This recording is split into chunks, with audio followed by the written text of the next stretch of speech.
Excellences,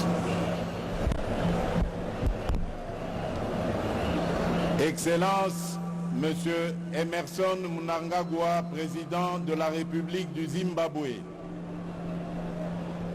Excellences, Monsieur Denis Sassou Nguesso, président de la République du Congo.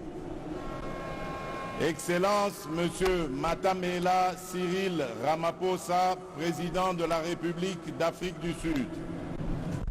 Excellences, Monsieur João Manuel Gonçalves Lourenço, président de la République d'Angola. Excellences, Monsieur Évariste Ndayishimiye, président de la République du Burundi. Excellences, Monsieur Touadéra, président de la République centrafricaine. Excellences, Monsieur Ismaël Omar Guelleh, président de la République du Djibouti. Excellences, Monsieur Brice Oligui Nguema, président de la République gabonaise.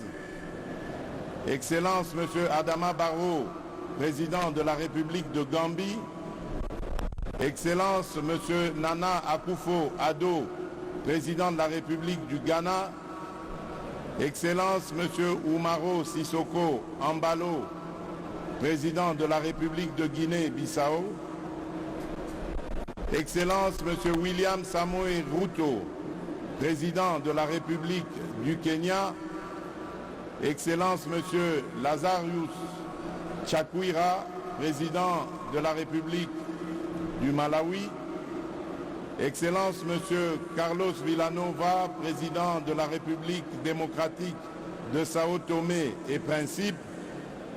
Excellences, Monsieur Macky Sall, président de la République du Sénégal. Excellences, Monsieur Mahamat Idriss Déby Itno, président de la République du Tchad. Excellences, Monsieur Hakainde Hichilema, président de la République de Zambie.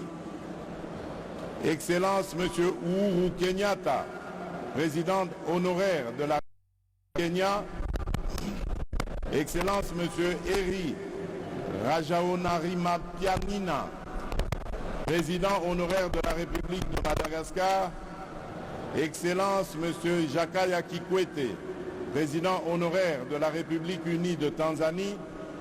Excellences, Monsieur Olusegun Obasanjo, président honoraire de la République fédérale du Nigeria. Excellences, Mesdames et Messieurs les représentants des chefs d'État,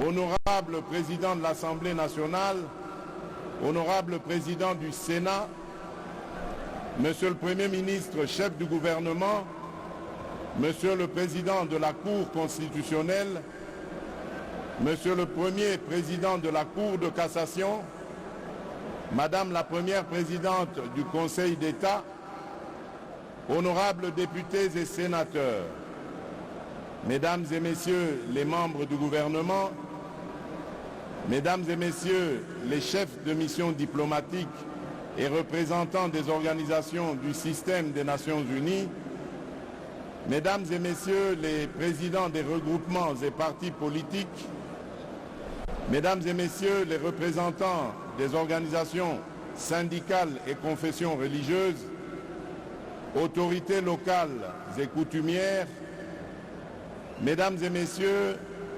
distingués invités, mes très chers compatriotes, j'aimerais, en prélude de mon allocution, rendre grâce à Dieu, maître des temps et des circonstances, protecteur suprême de la République démocratique du Congo, qui a permis notre présence en ce cadre du stade des martyrs de la Pentecôte, lieu symbolique, choisi ce 20e jour du mois de janvier 2024 pour abriter cette cérémonie solennelle de mon investiture en qualité de président de la République. À nos hôtes venus nombreux, je voudrais dire que votre présence à cette cérémonie historique témoigne de votre appréciation de l'immense bond en avant que vient d'effectuer le peuple congolais sur le long chemin vers l'exercice souverain de la démocratie. Bien plus, votre présence en ces lieux reflète autant l'amitié que le soutien et l'intérêt que vos pays et vous-même portez à la République démocratique du Congo et à son peuple. Revenant sur cet exercice souverain et démocratique, je voudrais particulièrement exprimer, au nom du peuple congolais et au mien propre, mes sincères remerciements aux Nations Unies à travers sa mission de stabilisation pour la République démocratique du Congo, la MONUSCO en sigle, de même que la République arabe d'Égypte, ainsi que les républiques voisines du Congo et d'Angola pour l'appui logistique fourni à la Commission électorale nationale indépendante dans les dernières semaines précédant la tenue des scrutins. Je ne pourrais également omettre de saluer et de rendre un hommage appuyé à la mémoire de nos héros, de tous nos compatriotes tombés sur le champ d'honneur, ainsi que celui de toutes les victimes de la barbarie de nos agresseurs pour la République démocratique du Congo dont nous sommes aujourd'hui bénéficiaires. Par reconnaissance au sacrifice de nos héros et de nos martyrs, je vous prie de vous lever et d'observer un moment de recueillement en leur mémoire.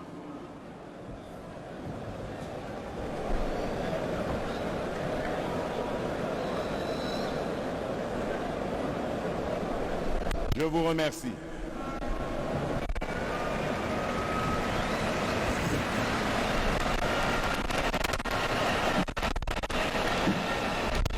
Excellences, Mesdames et Messieurs distingués invités, face à ses responsabilités et devant son histoire, le peuple congolais a posé le 20 décembre 2023, par l'exercice de son droit de vote, un acte à la triple symbolique. En effet, le 20 décembre, le peuple congolais a clamé son amour indéfectible pour notre cher et beau pays. Il a réitéré son profond attachement à la démocratie et aux valeurs républicaines qui le transcendent. Tout comme il a préservé par cet acte l'héritage nous légué par nos pères fondateurs, dont le sacrifice consenti pour notre liberté demeure le socle de notre loi fondamentale. Appelé à opérer librement son choix parmi les différentes offres qui lui étaient présentées, le peuple congolais souverain primaire a opté dans sa plus grande majorité pour la consolidation des acquis glanés du combat auquel je m'étais solennellement engagé le 24 janvier 2019 lors de ma première investiture, celui de garantir le mieux-être de chaque citoyen et citoyenne de la République démocratique du Congo, de préserver leur dignité et de restaurer leur fierté d'appartenir en tout temps et en tout lieu à notre chère et belle nation. Le peuple congolais m'a renouvelé sa confiance dans la foi et la volonté que se poursuive l'émergence d'un Congo fort, ambitieux, conscient de ses potentialités et avide de progrès. Un Congo plus uni, plus fort et plus prospère. Chers compatriotes, ce résultat que nous célébrons ce jour a bénéficié de plusieurs apports spécifiques que je m'en voudrais de ne pas mettre en exergue. Ainsi, je salue chaleureusement ma famille politique et mes compagnons de lutte de l'Union sacrée de la nation, structure qui inclut mon parti, l'Union pour la démocratie et le progrès social.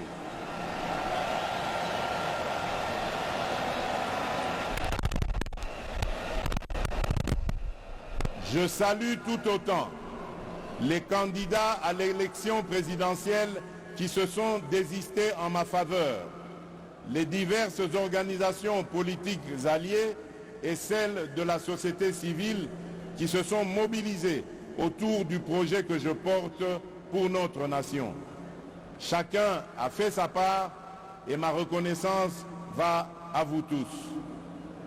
Je saisis également cette occasion pour accomplir mon devoir républicain, celui de saluer mes adversaires qui ont participé à l'élection présidentielle du 20 décembre 2023.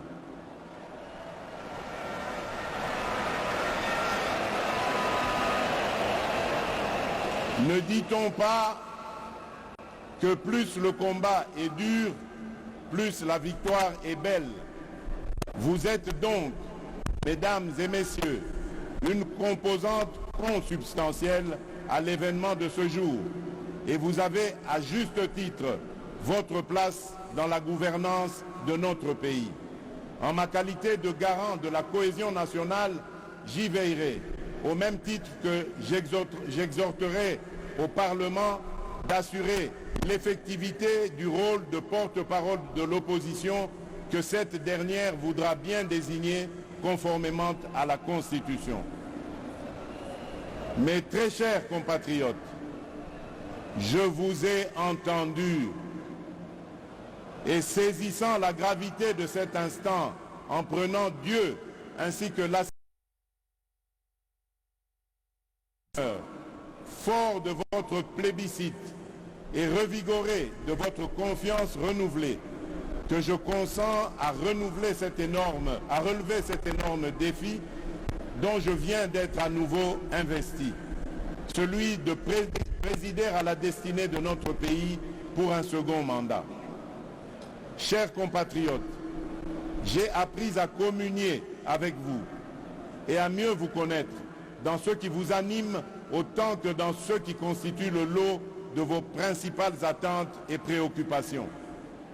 J'ai conscience des attentes que peuvent susciter le chômage, la création d'opportunités d'emploi pour les jeunes, les femmes ou encore les personnes vivant avec handicap.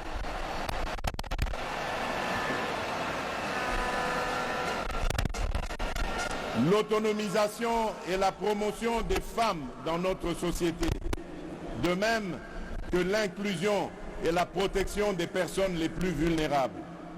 Tout comme j'ai conscience de vos attentes relatives à l'augmentation du pouvoir d'achat, à la stabilité du franc congolais, à la création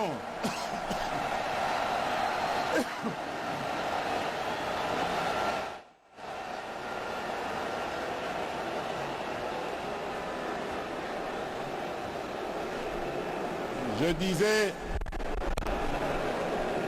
tout comme j'ai conscience de vos attentes relatives à l'augmentation du pouvoir d'achat, la stabilité du franc congolais, la création d'une véritable industrie qui pourra concourir à la réduction de la dépendance de notre économie aux importations, notamment celle des biens et des produits de première nécessité.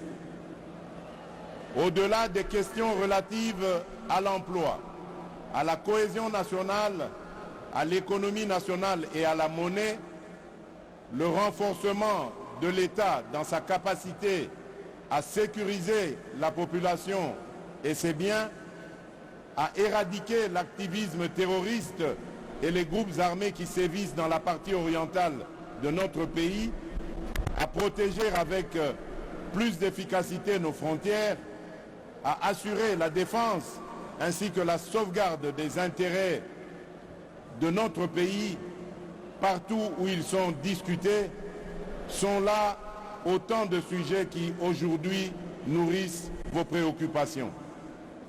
Ces préoccupations pour lesquelles des actions visibles ont été réalisées au cours du précédent mandat et qui continueront d'être au centre de l'action gouvernementale sous mon impulsion et au moyen de ma vision. Une vision, mieux, une ferme prédisposition pour l'action, déclinée à travers les 6 engagements contenus dans le projet de société que je vous ai présenté au moment de solliciter vos suffrages. Ce nouveau quinquennat aura ainsi pour objectif, premièrement, de créer plus d'emplois en accélérant la promotion de l'entrepreneuriat, notamment celui des jeunes, et au moyen d'une approche volontariste inspirée de nos réalités sociétales. Deuxièmement, de protéger le pouvoir d'achat des ménages en stabilisant le niveau de l'inflation et en maîtrisant le taux de change. Troisièmement,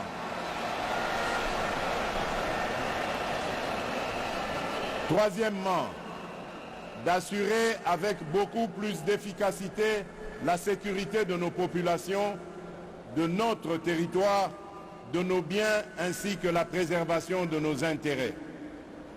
Au moyen d'une restructuration profonde de notre appareil de sécurité et de défense et par la poursuite du renforcement de notre diplomatie. Quatrièmement, de poursuivre la diversification de notre économie et d'accroître sa compétitivité en optant pour la transformation de nos produits agricoles et miniers bruts sur notre sol. Cinquièmement, de garantir plus d'accès aux services de base en veillant à l'extension des programmes tels que ceux de la couverture santé universelle, de la gratuité de l'enseignement et du PDL 145 territoires. Et enfin, sixièmement, de renforcer l'efficacité de nos services publics. Ces engagements résument ma détermination à offrir des solutions pragmatiques par la force de la volonté et de la mobilisation des énergies de tous pour la création de plus d'emplois pour les jeunes à la sortie de la formation et pour les personnes en sous-emploi, la maîtrise du coût de la vie et la garantie de la sécurité des citoyens où qu'ils vivent. À ces engagements s'ajoute l'épineuse question du désenclavement de nos territoires, dont la solution en termes de financement vient d'être rendue possible, notamment grâce à l'affectation prochaine de fonds issus de l'enveloppe obtenue dans le cadre de la renégociation du projet SICOMINE et qui devrait atteindre un montant global de 7 milliards de dollars américains. À cette question épineuse se pose-t-elle aussi celle du développement des chaînes de valeurs agricoles et de l'assainissement de nos villes, trois défis qui constitueront les trois initiatives présidentielles prioritaires de ce nouveau mandat. Mes très chers compatriotes, l'expression de vos suffrages et le renouvellement de votre confiance à mon égard interviennent dans une période critique de l'histoire et où de nombreux défis pèsent sur notre devenir collectif. D'abord, sur le plan national, les efforts fournis dans la sécurisation de nos concitoyens et dans la sauvegarde de notre intégrité territoriale se retrouvent mis à mal par les velléités obscures de certains États voisins, d'acteurs extérieurs ou internationaux, avec la complicité lâche de certains des nôtres. En effet, nonobstant votre vigilance, le sacrifice et la bravoure de nos vaillantes forces de sécurité et de défense, les menaces se veulent résilientes. Et pour beaucoup, alimentées par la trahison de certains Congolais qui, sans scrupules et sans la moindre considération humaine et patriotique, s'allient à l'ennemi pour faire couler le sang de leurs propres frères et sœurs congolais. Toujours sur le plan national, se pose le défi de la sauvegarde de notre cohésion nationale qui ne peut se faire qu'au moyen du consolidation de notre vouloir vivre collectif. Un vouloir vivre collectif où seront bannis les fléaux de la haine, du tribalisme, du clanisme et de toutes les antivaleurs qui aujourd'hui minent le développement de notre pays. Bref, un vouloir vivre collectif comme valeur sacrée que nous léguerons entière aux générations futures. Ensuite, sur le plan international, se dresse le défi de l'intégration régionale et du développement de notre continent, pour lequel notre pays, la République démocratique du Congo, a significativement contribué et, fort de son potentiel, se veut aujourd'hui, plus qu'hier, un acteur incontournable, mieux, un catalyseur. Enfin, se pose-t-il le défi du réchauffement climatique, pour lequel notre pays se veut être une solution au regard de ses potentialités naturelles qui ne sont plus à présenter, tout comme le défi collectif de la préservation de notre existence commune face aux idéologies du chaos et à la folie meurtrière qui n'épargnent aucune nation ni aucun pays. Chers compatriotes, je mesure l'ampleur de la tâche qui m'attend, ainsi que toute la portée des attentes qu'évoque cet ultime mandat dans l'esprit de chaque Congolaise et de chaque Congolais. J'ai cependant la certitude que par votre concours et interpellé par ce devoir patriotique qui consiste à rassembler toutes nos forces et nos intelligences, nous serons capables de combler ces attentes et de relever le défi d'assurer la destinée de notre pays. Mes très chers compatriotes, nous y sommes. Par cette cérémonie solennelle d'investiture, je reprends donc le bâton de commandement que vous m'aviez confié avec la détermination de maintenir allumé le feu sacré de notre nation. À présent, il s'agit pour nous de transformer durant les 5 prochaines années les prouesses que nous avons réalisées et de parachever l'avènement d'un Congo plus uni, mieux sécurisé et plus prospère. Il s'agit désormais pour nous de rester mobilisés et soudés dans notre lutte contre l'insécurité et la pauvreté, nos seuls et réels ennemis. Il s'agit à présent pour la nation de croire aujourd'hui plus qu'avant en notre communauté de destin et d'y travailler de manière beaucoup plus harmonieuse, tout en veillant à ne pas laisser émerger ni triompher et en s'assurant à ceux qu'ils soient poursuivis dans leur dernier retranchement et qu'ils subissent la rigueur de la loi, toutes celles et ceux choisis et qui seront tentés d'emprunter la voie de l'ignominie et de la barbarie. Tirant les leçons de l'expérience passée et ayant à l'esprit vos aspirations exprimées, je m'engage à user de tout ce qui est en mon pouvoir pour que les erreurs du passé ne se reproduisent plus et pour que les actions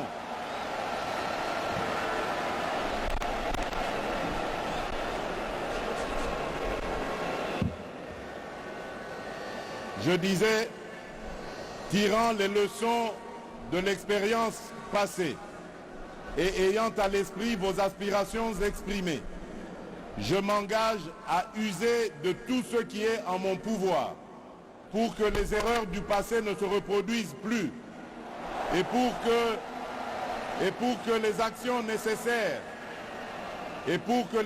nécessaires à l'avancement de notre pays soient promptement prises. C'est à cela que j'engagerai le gouvernement qui sera formé une fois la majorité dégagée. D'ores et déjà, j'appelle tous les animateurs des institutions publiques, à quelque échelon que ce soit, toutes les citoyennes et tous les citoyens à un sens élevé de patriotisme, afin que notre rêve commun à tous de voir notre Congo dans toute sa splendeur devienne une réalité.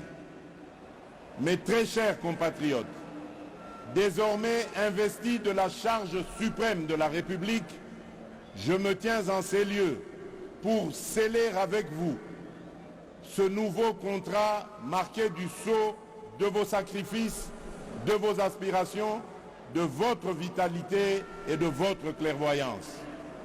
Aujourd'hui, plus que jamais, vous avez démontré à la face du monde, par la force de votre dignité, de votre courage, de votre résilience, de votre vigilance et de la lueur de la flamme patriotique qui jaillit en vous, qu'un Congo transfiguré est né. Excellences, messieurs les chefs d'État et de gouvernement, Excellences, mesdames et messieurs les représentants des chefs d'État et de gouvernement, honorable président de l'Assemblée nationale, honorable président du Sénat, monsieur le Premier ministre, chef du gouvernement, monsieur le président de la Cour, monsieur le premier président de la Cour de cassation, madame la première présidente du Conseil d'État, honorables députés et sénateurs, mesdames et messieurs les membres du gouvernement, mesdames et messieurs les chefs de mission diplomatiques et représentants des organisations du système des Nations Unies, mesdames et messieurs les présidents des regroupements et partis politiques, mesdames et messieurs les représentants des organisations syndicales et confessions religieuses, autorités locales et coutumières, mesdames et messieurs, distingués invités, mes très chers compatriotes, aujourd'hui, une nouvelle ère est née, une ère de maturité, incarnée par les valeurs républicaines de paix et de justice, une ère de progrès, débarrassée de ceux qui jadis nous minaient, une ère magnifiée par le labeur, l'action juste et consciencieuse des filles et fils de notre mère patrie, une ère transcendée par le serment renouvelé de ne jamais trahir le Congo et son peuple et de propulser plus haut l'étendard de notre chère et belle nation. Enfin, l'ère du renouveau, par un quinquennat que rien ne détournera de sa volonté de réaliser une République démocratique du Congo plus unie, plus en sécurité et plus prospère pour la postérité. Que vive la démocratie, que vive le peuple congolais, que Dieu bénisse la République démocratique du Congo, son peuple et tous ceux qui l'ont choisi comme pays de résidence. Je vous remercie.